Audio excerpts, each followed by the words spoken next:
I am always 1,000 steps ahead of you. I'm smarter than you. SmackDown Hot Takes, where I take your thoughts, your opinions, your hot takes from the previous episode of SmackDown, Raw, and or PLEs. And if they bring back Action Zone,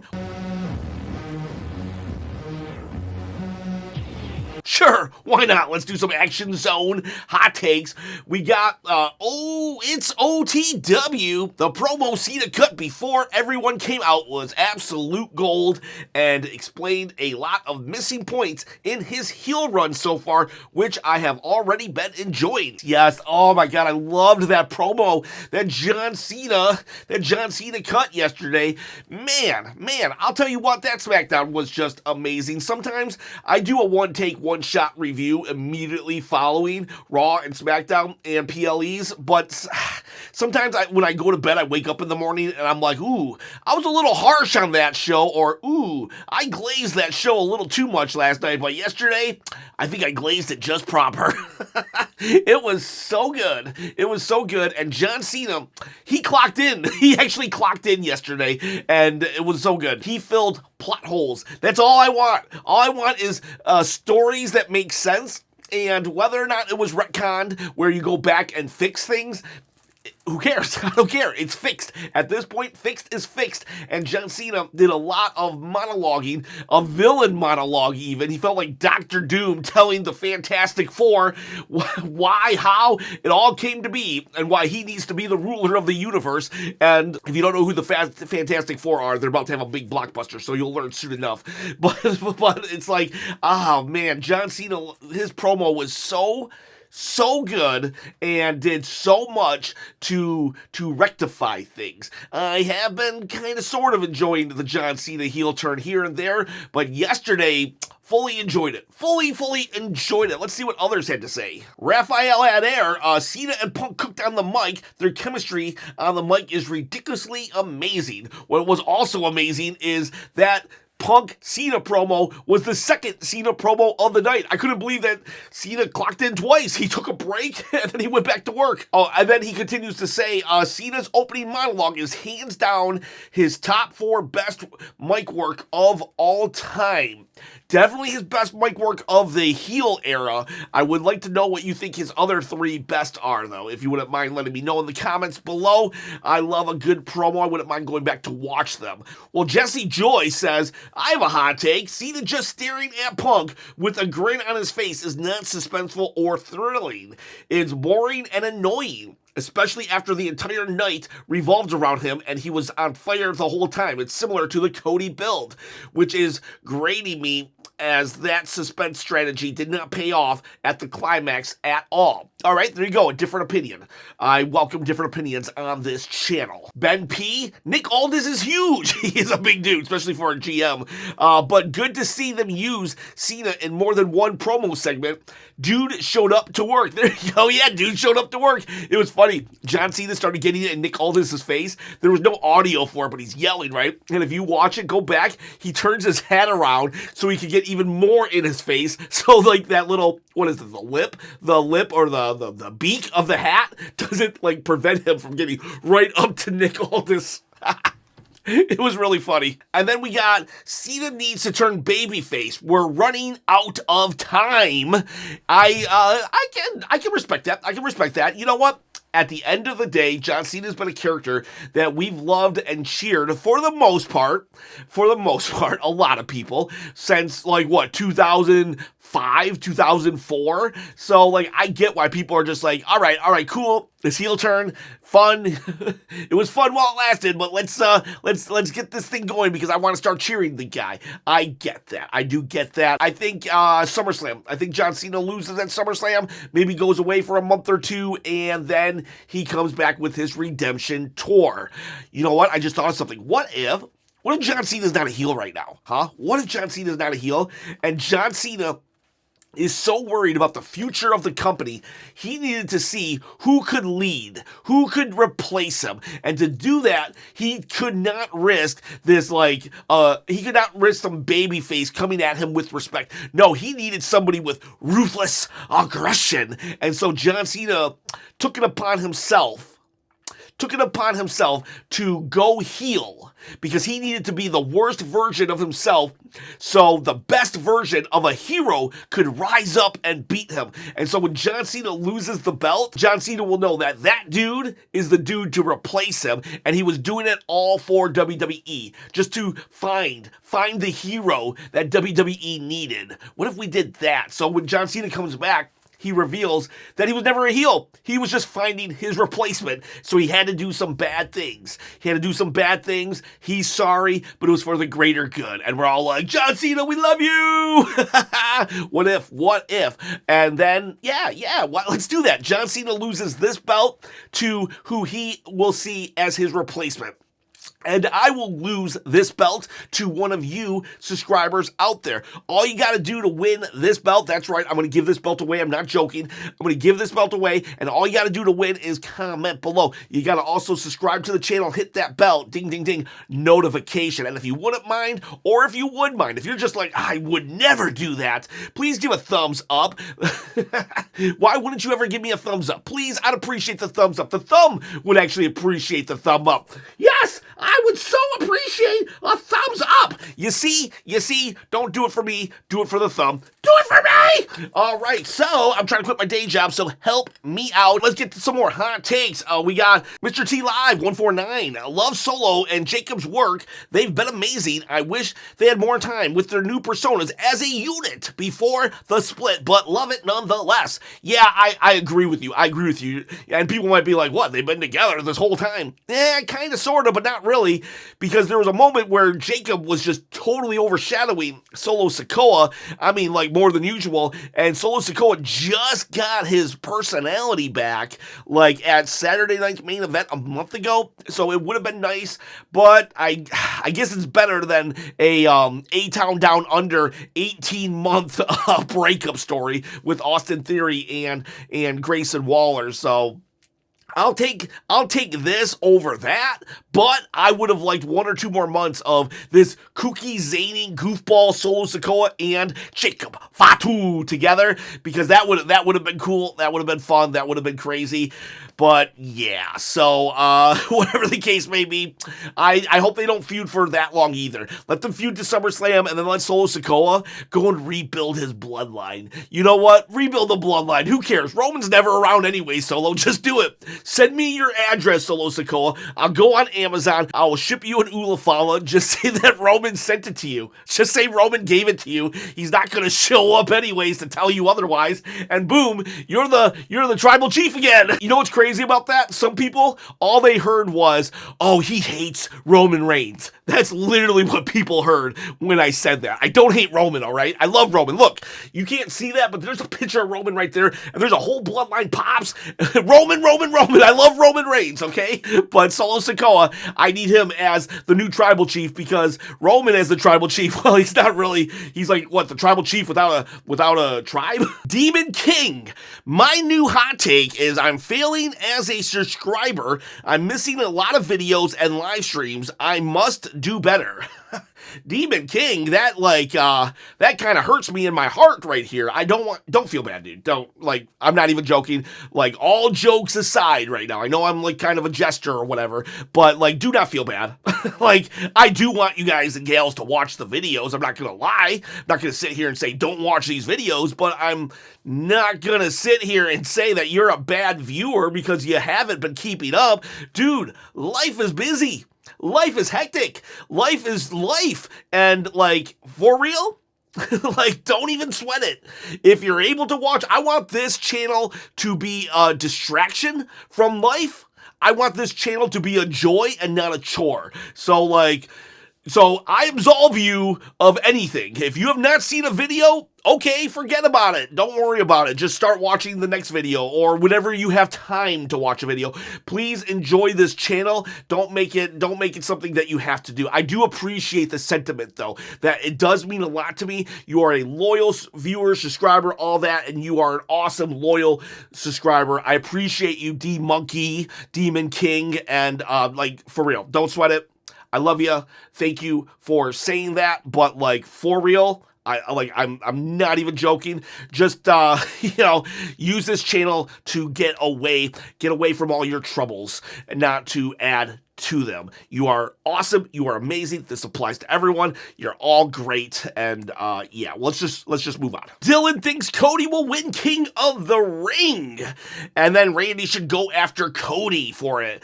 You mean like Cody wins King of the Ring, wins the title, then Randy goes for the title? That's I can see that being the play here. I wonder when Randy and Cody will fight. I'm thinking CM Punk, Cody Rhodes for WrestleMania 42, but then again, Cody Rhodes, Randy Orton, that's a nice juicy feud right there. But then they gotta save something for SummerSlam, so I don't know, we'll see. But Cody, King of the Ring, while I think it's very predictable and I would rather someone else get it, I think that's the call. Raphael Adair, the second men's Fatal 4 was excellent. Either one of them were worthy winners, even though I was low-key rooting for Shinsuke. That's gotta hurt. I wish Shinsuke, but I've officially given up on Shinsuke Nakamura, not because I don't like the guy, but because he's basically the Finn Balor of SmackDown. And then, however, the first men's Fatal 4 had the wrong winner because Orton didn't need the win.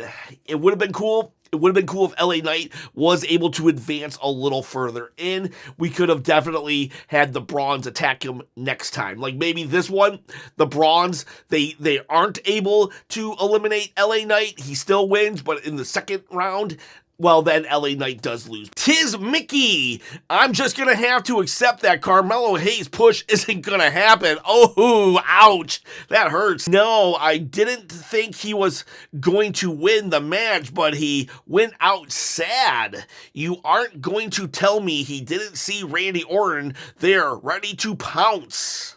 Love Naomi, though. Hey, at least he ended on a good note. Naomi is doing great work.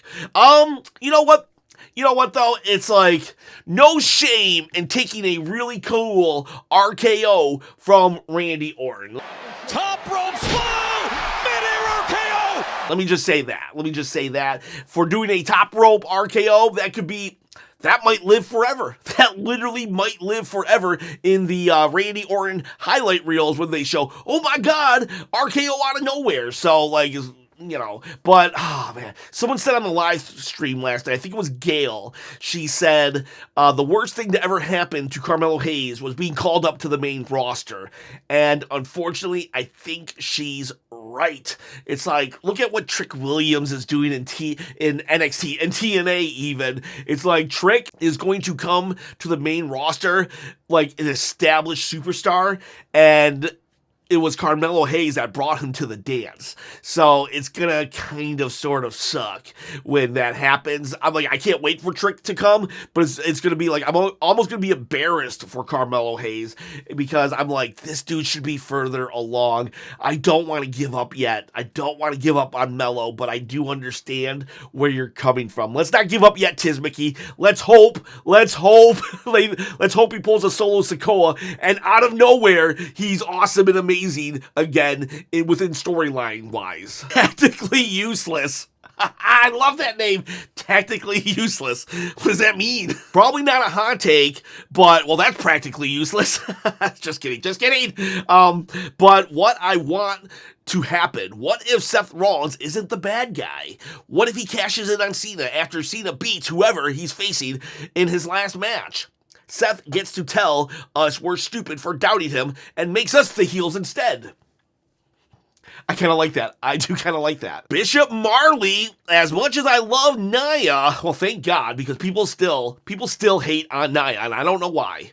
I mean, I do know why, but I think it's unfounded. As much as I love Nia, it's time for her to move away from the title picture. I want to see Tiffany mix it up with new opponents. I really much agree with this comment, though. So, like, Nia and Tiffany have been attached to the hip since last year when Tiffany won the Money in the Bank. And like, it's been a full year, right? And they've been feuding since January 3rd when Tiffany won. And Nia just had a match with Tiffany like 2 or 3 weeks ago. Nia just lost her opportunity to be Queen of the Ring. Why is she going after Tiffany right now?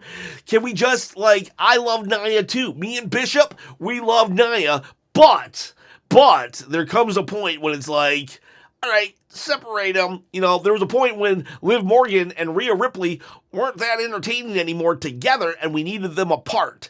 And we're there with Nia and Tiffany. We were there with them maybe a couple months ago. Matt and Davis, one of the best SmackDowns this year. I was in the crowd. It was hot. We deserve a pay-per-view, a PPV.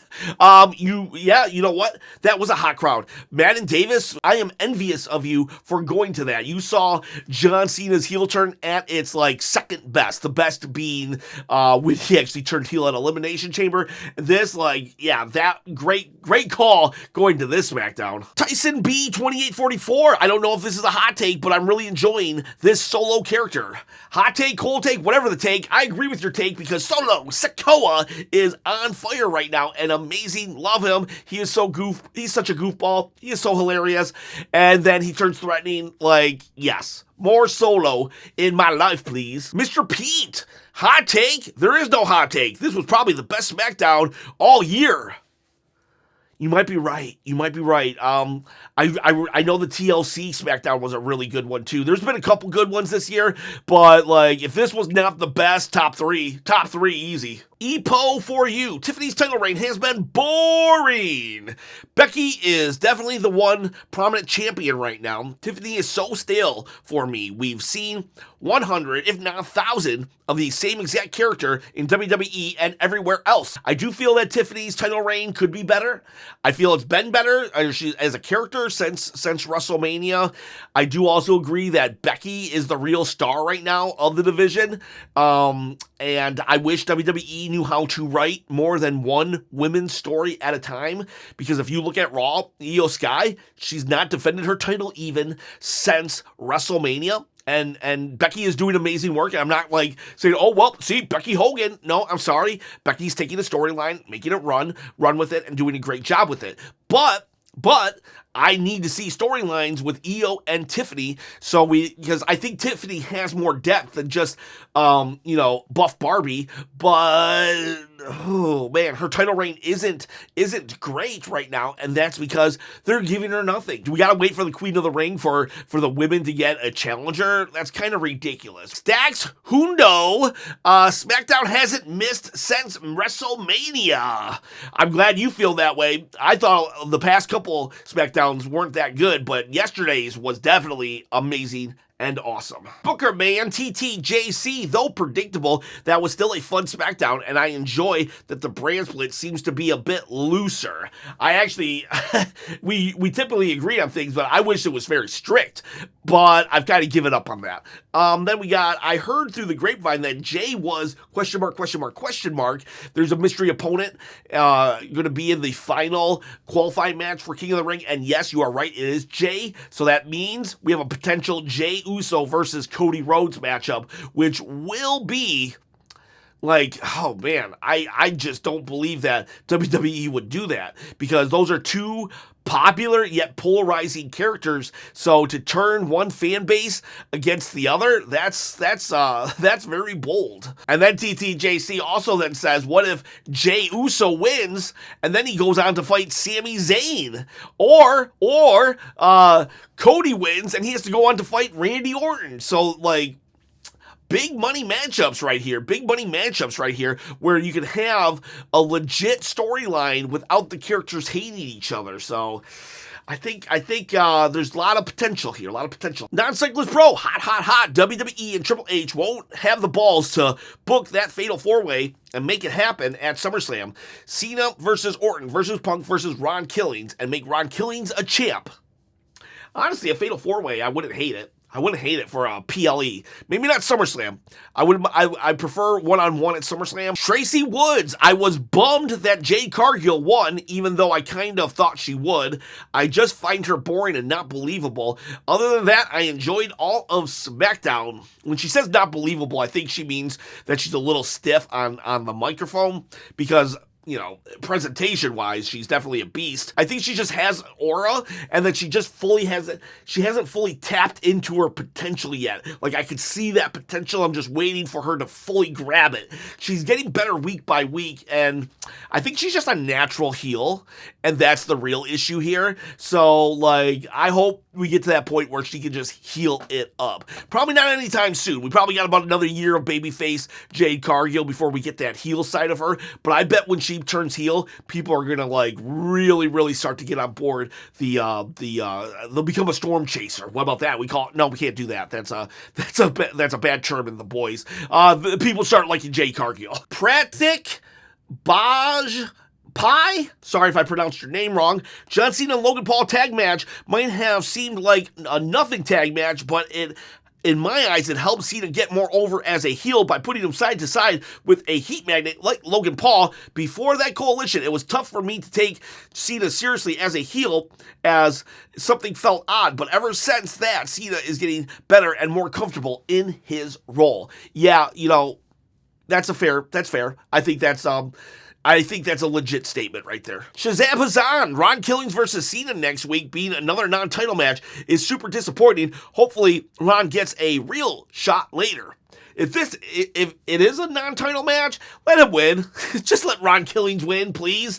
And then we can get a real title match maybe, because he wins a non-title. Like, just let him win. Lynn Sith M, probably pronounced your name wrong as well. I apologize. Good show. Also, thanks for the AEW video Wrestlechop. Hey, no problem. Thank you. Also, side note, thank you to all the AEW fans that have been so welcoming to me and this channel. I did an AEW video last week over on Thursday, and for the most part, I did have a couple like outliers that were just not necessarily friendly. But, like, for the most part, the AEW fans have been very kind to this channel, and I, like, welcome. If this is your first time on the channel, welcome. If it's not your first time on the channel, well, welcome anyways. Everybody, welcome. And I appreciate the kind words on the AEW video.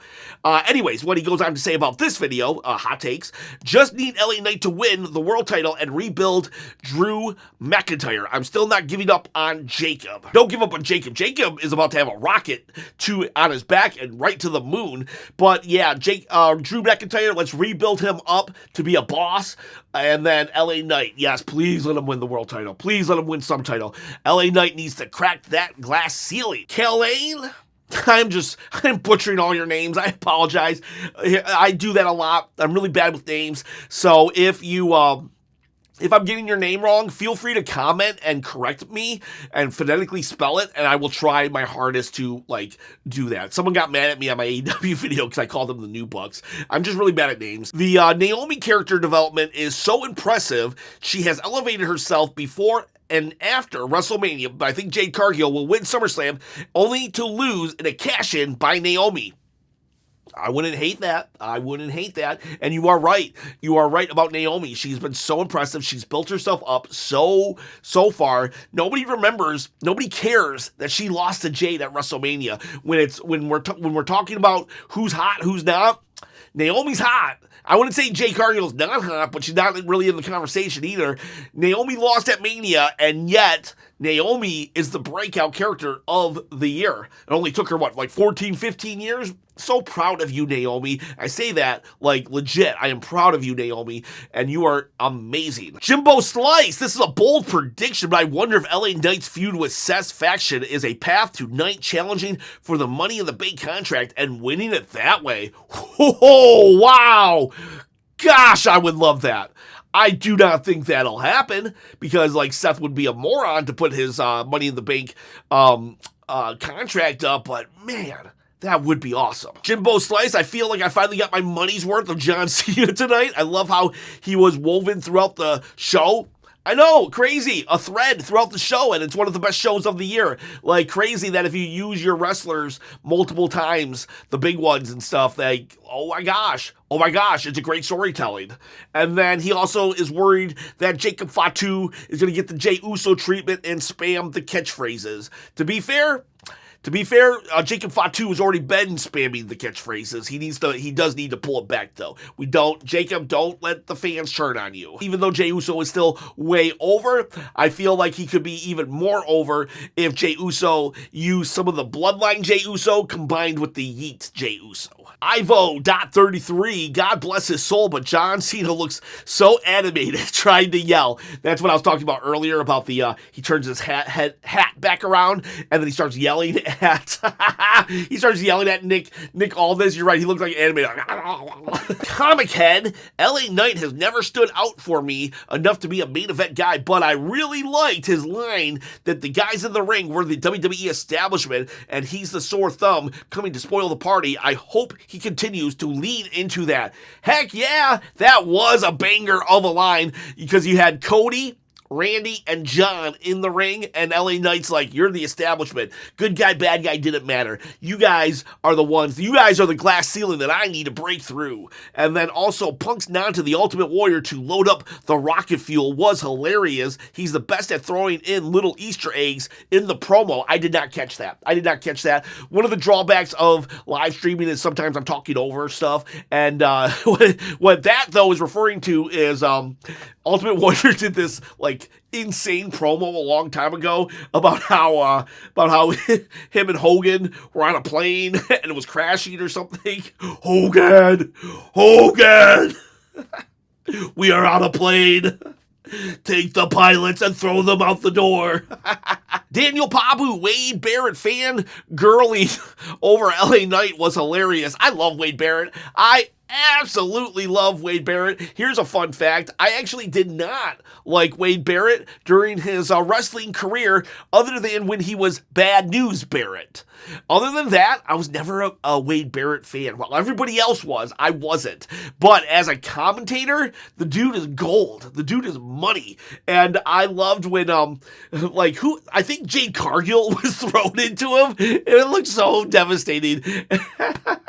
Wade Barrett's oh, play your cards right, Wade. You'll be around for a long time, and I hope you will be. Anyways, Daniel Pabu. I hope the Knight versus Seth Rollins and the Bronze feud makes Knight a main event mainstay. Heck yeah. I hope this is finally the launch pad we've been waiting for. Comment of Doom. SmackDown hot take. The Wyatts were way cooler when they looked like creepy swamp people than they do now. They are all dressing. Why are they dressing them up like Fortnite characters?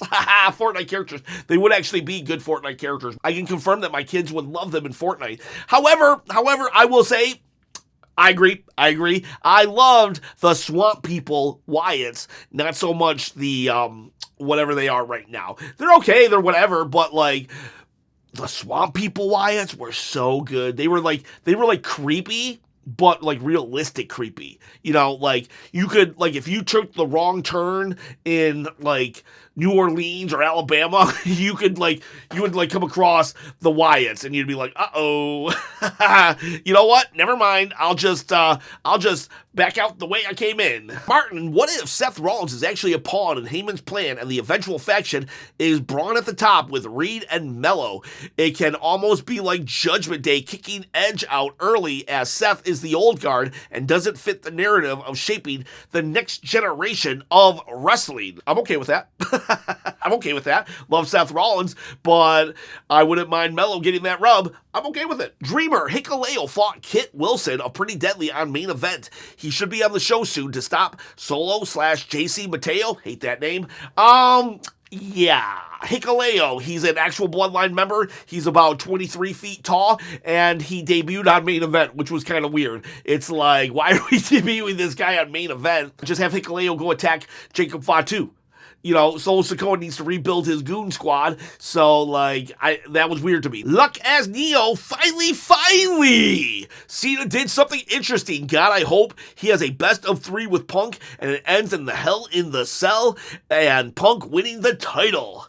I agree, finally, but Cena's never stepping foot in a Hell in the Cell. Never, ever will Cena be in a Hell in the Cell. I've been wrong before, like, believe it or not. But, no, trust me, I'm wrong every day. I've only been wrong 3 times today, but it's only like 5 in the morning. Yeah, no, John Cena's just not going to the Hell in the Cell, though. He just won't. And finally, Moses Fryer. Oh, I haven't seen you in a while. How you been, man? Yeah, so we're going to end with John Cena. We started with John Cena. We're going to end with John Cena. A very John Cena-centric episode of Hot Takes. Let's see what Moses has to say. That is what I wanted for John Cena's appearances ever since he announced his farewell tour. Not only a heel promo at the beginning of the show, when then it's done, but in actual interactions backstage. Hope we get more of this with what remains of his dates. Yeah, totally.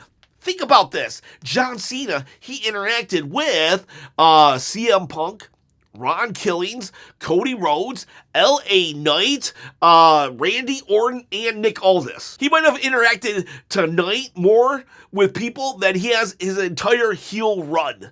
All right, so it's like, this was an amazing night for SmackDown and John Cena. If you write the Cena heel like this from this point forward for the last 18 appearances, I'll be totally on board. You got it right. You got it right, Triple H. This was a near perfect SmackDown in regards to how to present John Cena. It was a great SmackDown overall. You didn't spam us with advertisements. You kept the stories going. You let everybody shine. John Cena interacted with people. Just still a little too long, but that's out of your hands. Good stuff. Good stuff. I love the SmackDown. And I love you boys and girls out there. Those are your hot takes. I'll do a video tomorrow. I don't know what I'll do a video on. We'll figure it out later today. But I appreciate every single one of you. Boys and girls, have yourselves a great day.